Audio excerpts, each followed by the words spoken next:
மொட்டை மாடியில இருக்க தட்டோட ஃபுல்லாவே உடைச்சு எடுத்துட்டு இருக்கோம். இதுக்கு மேல வந்து கூலிங் டைல் போடப் போறோம். ஏன் நல்லா இருக்கிற டைல உடைச்சு எடுக்குறீங்கன்னு கேட்பீங்க. ஸோ இதில வந்து பாண்டிங் இஷ்யூஸ் இருக்கு.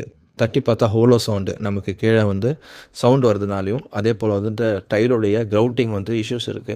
ஸோ இந்த 2, 3 காரணத்தினால லீக்கேஜ் இஷ்யூ இருக்கு. அதேபோல இதனுடைய டைலோட குவாலிட்டி ரொம்பவே கம்மியா இருக்கு. ஏன்னா ஒரு சில இடத்துல வேகாத தட்டோடு போட்டதுனால மாவு மாரி வந்திருக்கு. ஸோ அதுக்கு மேல கோட்டிங் அடிச்சு பார்த்துருக்காங்க. பட் அப்பயும் வந்து இந்த சேம் இஷ்யூஸும் கன்டினியூட் ஆகுறதுனால இத உடைச்சு எடுத்துட்டு இதுக்கு மேல கூலிங் டைல் போடலான்னு நமக்கு இந்த ஒர்க்க குடுத்துருக்காங்க. இப்ப நம்ம இத மேல வெதரிகோஸ் அந்த டைல வந்து எடுத்துட்டு, கீழ இருக்கிற பெட் மோட்டார் அதையும் உடைச்சு எடுத்துட்டு, கூலிங் டைல் போடப் போறோம். இதில வந்து 7 திக்னஸ்க்கு வந்து நம்ம கூலிங் டைல் 1/1 சைஸ்ல மேல லேயிங் பண்ணப் போறோம். இதில ஸ்லைட்லி வந்து நமக்கு அந்த வாட்டம் சரியில்லாத இருந்தது.